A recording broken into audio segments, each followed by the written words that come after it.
अचानक से वहाँ पे ब्रॉली भी आ जाता है और फिर ब्रॉली हार्ट्स और गोकू के साथ साथ कूलर और फ्रीजा को भी अटैक करने लगता है। और फिर तभी अचानक वहाँ पे एक और कैरेक्टर आता है जिसने की ब्लैक कोट लगाया होता है और फिर तुरंत से कूलर और फ्रीजा की बॉडी से डार्क ड्रैगन बॉल निकाल लेता है, जिसकी वजह से दोनों कूलर और फ्रीजा वापस से कमजोर हो जाते हैं। और वो कोट वाला कैरेक्टर डार्क ड्रैगन बॉल को लेके वहाँ से कट लेता है, जिसको देखकर ब्रॉली भी उसका पीछा करता है। और फिर गोकू और हार्ट्स कंफ्यूज में रहते हैं कि ये हो क्या रहा है। और फिर वो मिस्टीरियस मार्क्स वाला कैरेक्टर भी वहाँ से निकल जाता है और फिर अब फाइट खत्म हो जाती है और अचानक से शांति हो जाती है। पर गोकू थोड़ा सा उदास होता है और बोलता है कि इस यूनिवर्स में किसी तरह के खाने का चीज नहीं है, जिस पर हार्ट्स हंसते हुए बोलता है कि तुम्हें खाने की पड़ी है, सही में हमें पहले इस यूनिवर्स से निकलना पड़ेगा क्योंकि हमारे लिए सबसे इंपॉर्टेंट यही है। और फिर हार्ट्स एक प्लान सोचता है, वो बोलता है कि मेरे पास अभी 4 स्टार ड्रैगन बॉल है और हमने डार्क ड्रैगन बॉल तो ऑलरेडी देख रखा है, इसका मतलब इस यूनिवर्स में ड्रैगन बॉल एग्जिस्ट करते हैं, तो हम लोग सारे ड्रैगन बॉल्स को इकट्ठा करके सेनरॉन को बोल सकते हैं कि हमें अपने ओरिजिनल यूनिवर्स में ट्रांसफर कर दो। जिस पर गोकू बोलता है कि हाँ ये अच्छा प्लान है। और फिर अब गोकू कैप्सूल कॉर्पोरेशन के बिल्डिंग में जाके वहां से ड्रैगन रेडार को ढूंढ लेता है और फिर ड्रैगन रेडार को ऑन करता है और फिर उन्हें ड्रैगन बॉल्स की लोकेशन मिलती है जो कि उनको ऊपर दिखा रहा होता है। और ऊपर के पैलेस में हमें ओजी विलेंस जैसे कि कंबर, ट्रल्स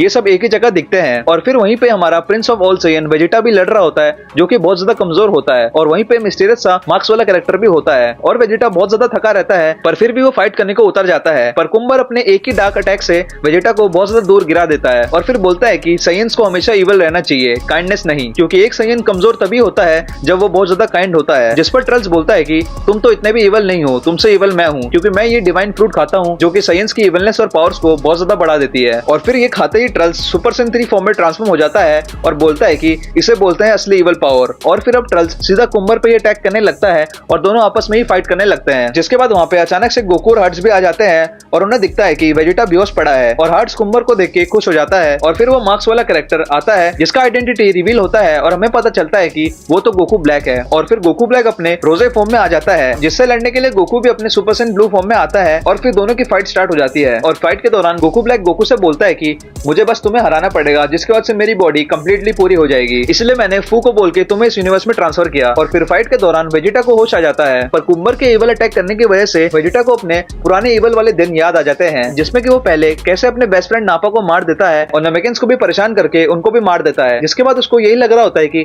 शायद से हाँ सैयन्स की ट्रू पावर उनके इवलनेस में है। फिर उसे गोकू की याद आती है जो कि इवल नहीं, बहुत ज्यादा काइंड है, फिर भी वो बहुत ज्यादा पावरफुल है और उसी गोकू की काइंडनेस की वजह से आज भी वेजिटा जिंदा है। और इसी थिंकिंग की वजह से वेजिटा को बहुत ज्यादा बूस्ट मिलता है और वो कुंबर के इवल एनर्जी से लड़ता है और उसको पूरी तरीके से कंट्रोल कर लेता है। Plus super Sen blue form में रह के एक नया फॉर्म अचीव करता है जिसका नाम है सुपर सेन ब्लू बजक फॉर्म।